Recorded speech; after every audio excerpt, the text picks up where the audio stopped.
based on everything that's happened so far, it wouldn't shock me if it's Tata for Tutu.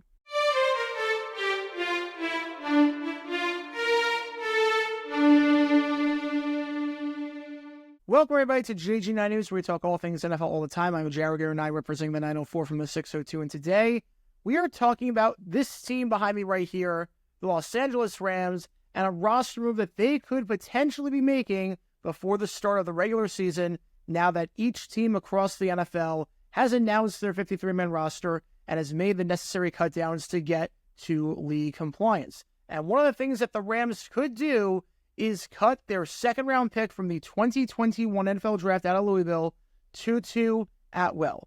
Now, Tutu was very underwhelming so far his 3 years in LA. 57 catches, 781 yards, 4 touchdowns. He did survive the initial 53-man cut, though. So as of now, he is on the roster. But I could definitely see a scenario where Tutu is gone. And the reason why? Well, the Texans, when they announced their roster cutdowns, they released Ben Skowronek, who was on the Rams last year and was a special teams captain. Now, Ben Skowronek adds a lot to the Rams potentially. They obviously know what he can do. They like the guy a lot because he was a special teams captain last year, and he was very, very solid. Who provides more value right now? Tutu, who is likely a healthy scratch, who is undersized and doesn't do a ton on special teams, or Skowronek, who is a special teams ace of sorts and one of the top players in solo tackles on special teams. Now, you might be saying, why did the Rams release Skowronek and then trade him eventually to the Texans? Well, it might have made some sense after the draft happened to let him try and catch on and play wide receiver elsewhere and to do right by him. I know he wanted to play wide receiver a bit more. He was never going to get that opportunity in Los Angeles, but with how he played in preseason at wide receiver at least, which was to say not very good, and the Texans keeping 7 wideouts and he wasn't one of them, including some bad drops in the preseason, I think his chances of playing wide receiver anywhere in this league are slim to none. He's pretty limited as a special teams player, but a very good special teams player at that. So Ben Skowronek is on the market. Tutu Atwell could potentially get cut. And the reason why I bring this up is because as of now, the Rams are keeping 6 wide receivers. Obviously, Puka Nacua, he's safe. Cooper Kupp, obviously he's safe. Demarcus Robinson, he's safe. Now, with the other 3 receivers, obviously you got Tutu, but you have Tyler Johnson, a bit of a pleasant surprise in camp. A lot of people did not expect Tyler Johnson to make the roster, but he did make it, and he made it with a very solid camp, one of the most improved players in camp. You can see what Sean McVay had to say about Tyler Johnson earlier in camp. As McVay said on Tyler Johnson, I've been really impressed. I think he's been one of the bright spots in terms of the overall improvement, a guy that's comfortable doing what we're asking. He's an NFL player. He can make plays. He's big and physical. You can see he's running better as well. He's got great aggressive hands at the contact point, but I think he's doing an excellent job being able to work the edges. As you can see, he was an awesome basketball player. He's wired to be able to separate work edges. He's made a bunch of big plays down the field, and so I've been super impressed and super pleased with Tyler Johnson.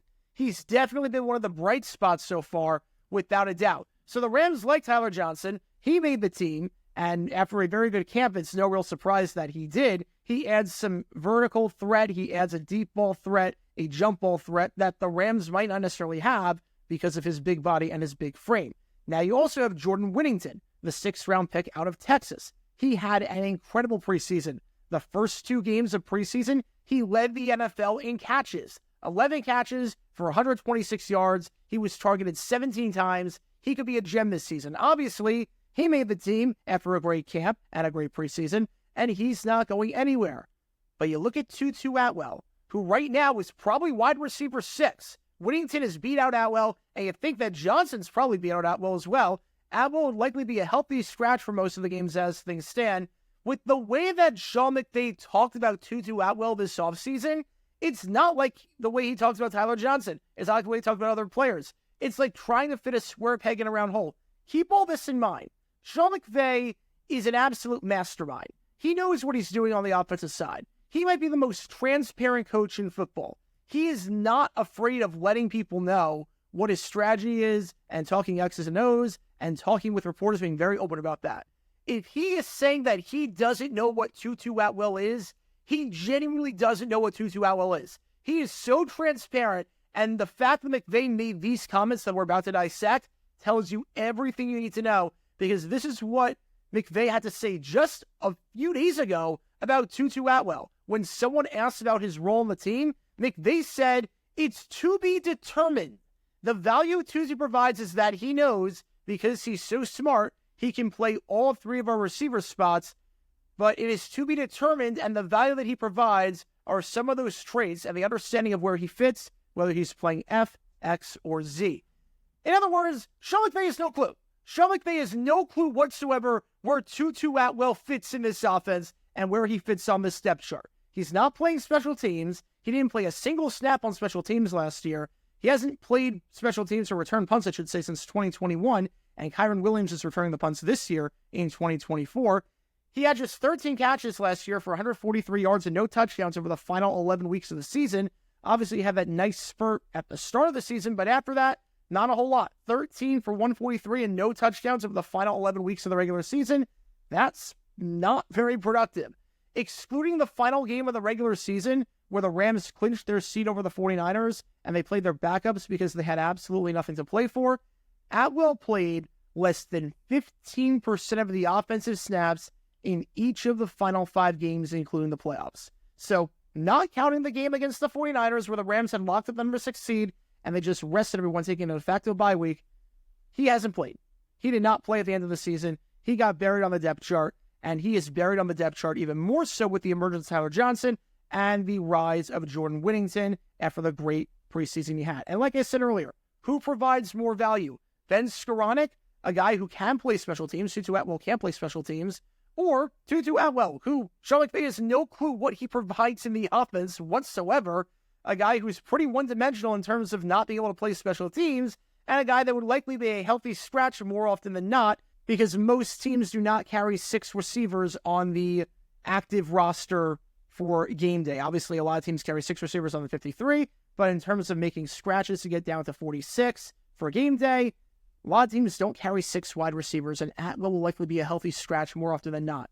At the end of the day, Ben Skoranek provides value on special teams. Tutu Atwell's only got 1 year left on his contract. It's not a huge caplet if you let him go. I could definitely see a scenario where Tutu Atwell, considering the rise of Jordan Whittington and Tyler Johnson, and considering the somewhat surprising release of Ben Skoranek, because remember, the Texans gave up a draft pick to get him. No one thought that he was going to be available. I for sure did not think that Skoranek was going to be cut in the cut downs to 53, and if the Texans were keeping 7 receivers, I thought Skoranek was going to be one of the 7, but apparently not. He's on the market. I could definitely see a scenario where Tutu Atwell gets cut and Ben Skoranek comes back to Los Angeles, takes over that special teams role where he was so good last season. He was a captain.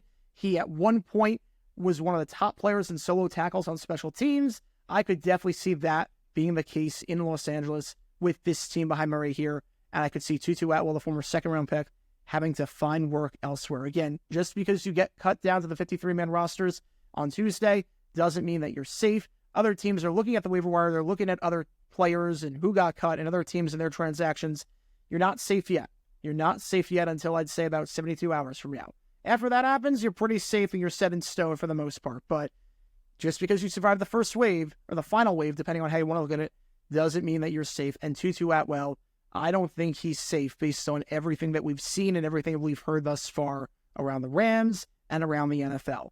But what are your thoughts on this? Do you think that Tutu Atwell is going to get cut? Do you think he's going to get traded somewhere else? And if so, what team do you think he's going to get traded to?